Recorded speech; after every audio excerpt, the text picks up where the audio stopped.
Hey friends, welcome to the channel. The Natural Cure. How can you get enough iron from your diet? Let's get started. Do you often feel tired, short of breath, or can you feel your heart beating away your chest? Have your friends commented that you look unusually pale? If so, you may have iron deficiency anemia, the world's most common nutritional disorder. In the UK, it is particularly common among young women. An analysis by the government's Scientific Advisory Committee on Nutrition, SACN, on iron and health in 2011 indicated 21% of women aged between 19 and 34 had below recommended levels of ferritin, how iron is stored in the body. I recently suggested to a friend with these symptoms that she might want to get herself checked out by her GP. A blood test revealed she was so anemic it was surprising she could still walk upstairs.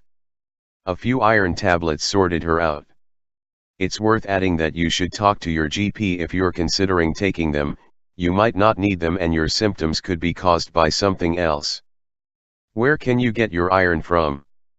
Our bodies can't produce iron, so you have to get it in your diet, whether through foods that naturally contain it or those that have been fortified with iron, such as white bread and breakfast cereal. The problem is that not all of that iron is in a form you can actually absorb. How to get the most iron from your food? Eat leafy green veg raw or steamed. But do lightly boil your spinach. Eat or drink something containing vitamin C with your meal. Fermented breads are best. Red meat. Red meat is particularly rich in the sort of iron bodies find easy to absorb, but these days many people are either cutting back on their red meat consumption or cutting it out altogether. And there are good sources of iron in dark green leafy vegetables, such as kale and spinach, and pulses, such as peas and lentils. The problem is you don't absorb as much iron from plant sources as you do from red meat. Fortified bread and cereals. Then, there is the iron you can get from fortified bread and breakfast cereals, though again it is not always in a very absorbable form. To demonstrate this, a neat party trick is to grind up the cereal, add some warm water, and you can actually use a magnet to draw the iron filings out of the mush. Wait for your coffee. How you prepare your food and what you drink with it can also change how much iron you absorb. To demonstrate this, Professor Sharp carried out some experiments to mimic human digestion. The tests mimicked the effect of the enzymes involved in digesting food and the chemical reaction that occurs in human gut cells to show how much iron would be absorbed. Professor Sharp showed that if you drink orange juice with your fortified breakfast cereal, you absorb much more iron than when eating the cereal on its own, because orange juice contains vitamin C, which makes it easier to absorb iron from food.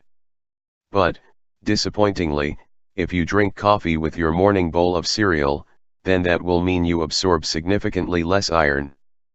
So, if a fortified cereal is your breakfast of choice, then having a small glass of orange juice or an orange will help increase your iron uptake. You might also want to consider postponing your morning coffee until at least 30 minutes after you've eaten. Raw cabbage. But what if you prefer getting your iron from more natural sources? Raw cabbage is a good source of available iron, but we found that steaming it lessened the amount of available iron while boiling reduced it even further.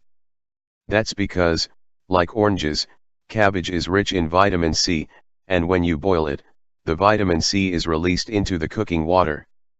So, if you want to get the maximum nutrients from your cabbage, eat it raw, an acquired taste, or steam it. The same is true of other veggies that contain both iron and vitamin C, such as kale, broccoli, cauliflower, and watercress. Spinach. But, strangely enough, spinach is completely different.